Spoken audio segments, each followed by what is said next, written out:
There seems to be little predictability to the English names for the letters of the alphabet, to say nothing of the names of letters in other languages.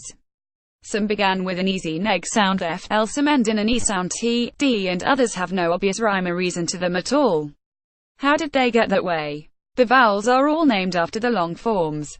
In Middle English, these were roughly R, A as in May, E, O, U as in tool. But the Great Vowel Shift scrambled the long vowels of English over several centuries, starting roughly in 1400. This made English vowels sound different from those in Europe, and changed the letters' names with them, to A, E, I, O. U was still called U after the Great Vowel Shift around 1600 it started being called U. The Oxford English Dictionary says of way, also known as Y, merely that the name is of obscure origin. It is at least 500 years old. Upgrade your inbox, receive our daily dispatch and editors' picks newsletters. The consonants are more regular than first appears.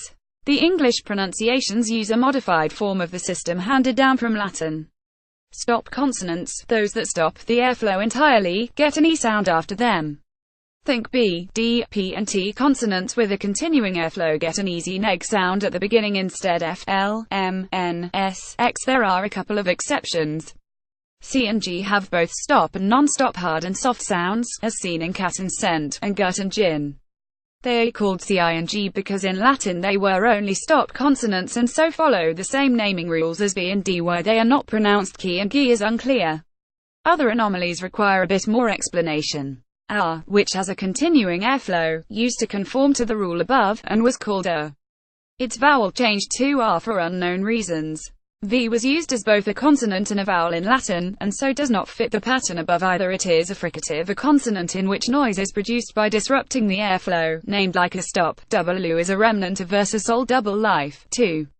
J did not exist in Latin. Its English pronunciation is inherited from French, with some alternation. Z comes from the Greek zeta. Americans call it Z, perhaps to make it behave more like the other letter names, though the exact reason is unclear.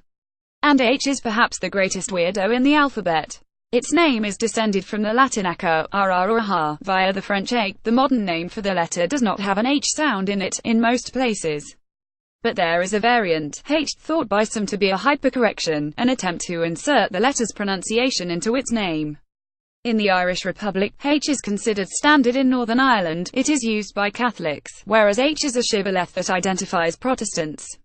But it is not limited to Ireland. H is also spreading among the English young, to the horror of their elders.